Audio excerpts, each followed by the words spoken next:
Student, आज हम teaching of या पेडागोजी ऑफ फिजिकल साइंस का बहुत ही इम्पोर्टेंट टॉपिक इम्प्रोवाइजेशन करने जा रहे हैं। इसको हम हिंदी में स्वनिर्मित संसाधन भी कहते हैं। सबसे पहले मैं आपसे थोड़ा सा डिस्कस करना चाहता हूँ कि साइंस टीचिंग का, वैज्ञानिक शिक्षण का सबसे बड़ा उद्देश्य होता है कि बच्चों में साइंटिफिक एटीट्यूड और साइंटिफिक एप्टीट्यूड, मतलब वैज्ञानिक दृष्टिकोण और वैज्ञानिक अभिवृत्तियों का निर्माण किया जाए या उनमें जागृत किया जाए। तो ये जो वैज्ञानिक दृष्टिकोण है ये हमें डेवलप होता है एक्सपेरिमेंटेशन और डेमोन्स्ट्रेशन के अंतर्गत के दौरान। जैसे कि हमने यहाँ पर लिखा है कि important aim of science education is the development of scientific attitude among the students, and it is possible through instruction, demonstration and experimentation। और जो ये वैज्ञानिक दृष्टिकोण है ये इंस्ट्रक्शन के थ्रू, डेमोन्स्ट्रेशन प्रयोगों के प्रदर्शनों के थ्रू और एक्सपेरिमेंटेशन प्रयोगों के द्वारा ही जागृत किया जा सकता है। And the most of the goals are achieved through demonstration and experimentation. मतलब कि विज्ञान के जितने भी जो आधारभूत उद्देश्य हैं वो प्रदर्शनों और प्रयोगों के अंतर्गत ही के द्वारा ही अर्जित किए जा सकते हैं। But some time due to lack of apparatus and material in our school hinders this process. कहने का मतलब है कि जैसा आपने देखा होगा या आपने अपनी सोसाइटी में जज भी किया होगा कि कई स्कूलों में या ज़्यादातर आपने देखा होगा कि गवर्नमेंट स्कूलों में हमारी संसाधनों की बहुत ज़्यादा कमी होती है, जिसके कारण हमारे जो लैब होती है, जो प्रयोगशालाएं होती है, उनमें उचित उपकरण या इक्विपमेंट नहीं अवेलेबल हो पाते, जिससे कि बच्चे का वैज्ञानिक जो दृष्टिकोण या वैज्ञानिक उन्नति जो बच्चे की होनी चाहिए वो उसमें बाधा उत्पन्न होती है। तो आगे इसमें लिखा गया है कि so it is the duty of science teacher. एक विज्ञान शिक्षक की यह ड्यूटी है या उसका उद्देश्य है या उसका एक आधारभूत लक्ष्य है कि बच्चों में वैज्ञानिक दृष्टिकोण कैसे पैदा किया जाए। तो इसके लिए वो डेवलप करता है alternate equipment of the original equipment. मतलब कि teacher make use of available material as a substitution to the for the lab equipment. मतलब सब्स्टिट्यूट पैदा करता है। सब्स्टिट्यूट कैसे पैदा करेगा? वो अपने सराउंडिंग में देखेगा कि ऐसे हमारे पास एक्सपेरिमेंट करने के लिए इक्विपमेंट अवेलेबल हैं कि नहीं हैं। तो वो क्या करता है, ऐसा रॉ मटेरियल या बचा कुचा सामान या जिसको हम कबाड़ में या गार्बेज में फेंक देते हैं, उसका उपयोग हम इन उपकरणों को बनाने के लिए कर सकते हैं। तो ये ओरिजिनल जो इक्विपमेंट एक्सपेरिमेंट करने के लिए होते हैं इनको रिप्लेस कर सकते हैं। एंड नेक्स्ट लिखा है कि these apparatus are made also by the students with the help of the teacher.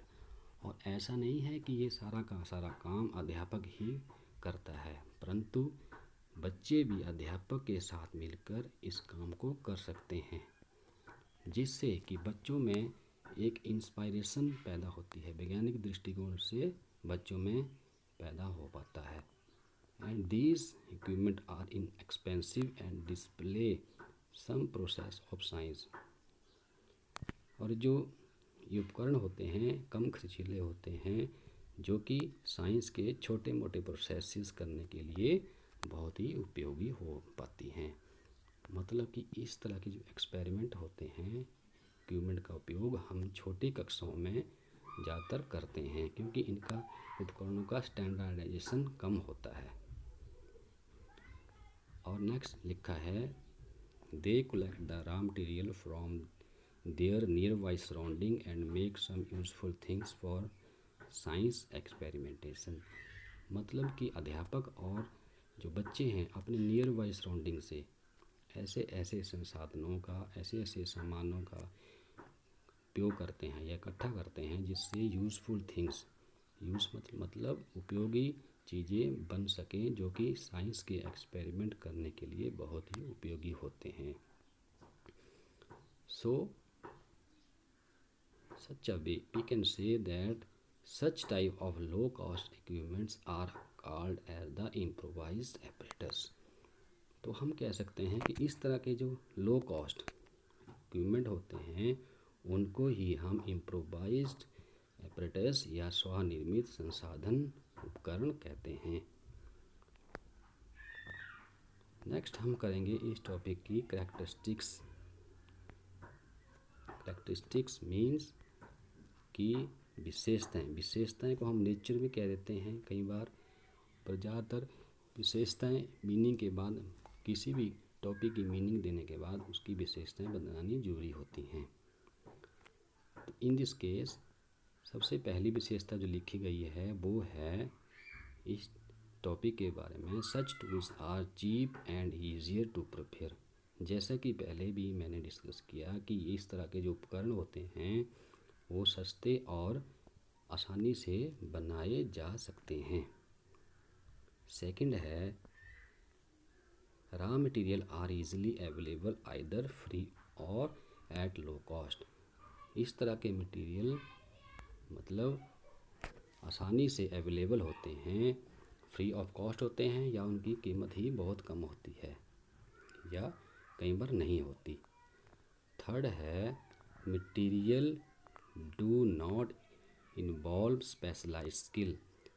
और इस तरह का जो मटेरियल बनाना होता है उसमें कोई स्पेशल विशेष निपुणता की आवश्यकता नहीं होती। नेक्स्ट है production process involved is simple and inexpensive. और इन इक्विपमेंट को बनाने के लिए जो निर्माण प्रक्रिया है वो भी बहुत ही आसान और कम खर्चीली है, इसमें ज़्यादा टाइम भी नहीं लगता, जो कि हमारा नेक्स्ट पॉइंट है। Production is not time consuming, वो भी बहुत इम्पोर्टेंट है। टाइम कंज्यूमिंग मतलब इस तरह के उपकरण बनाने में ज़्यादा टाइम का उपयोग नहीं होता। नेक्स्ट पॉइंट है हमारा material is simple accurate appropriate to the user age level. जैसा कि आपने साइकोलॉजी में भी पढ़ा है कि हर लेवल के बच्चों की आवश्यकताएं अलग होती हैं, तो जो इक्विपमेंट होते हैं साइंस के ये हर लेवल पर भी एज लेवल के अकॉर्डिंग डिफ़र करते हैं। तो ये भी एज की आवश्यकताएं हैं उनको परिपूर्ण करते हैं।